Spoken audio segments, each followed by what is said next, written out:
এখন আমি আর অভিযোগ করি না কারো কাছে। সবকিছু মনের মতো হবে সেই আশাটাই রাখি না।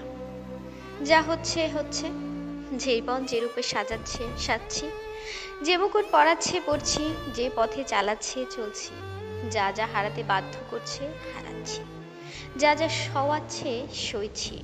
চিৎকার করছি না, আকুতি মিনতি করছি না, কারো পায়ে পড়ছি না, মেনে নিচ্ছি সব, নিজেকে বোঝাতে শেখাচ্ছি।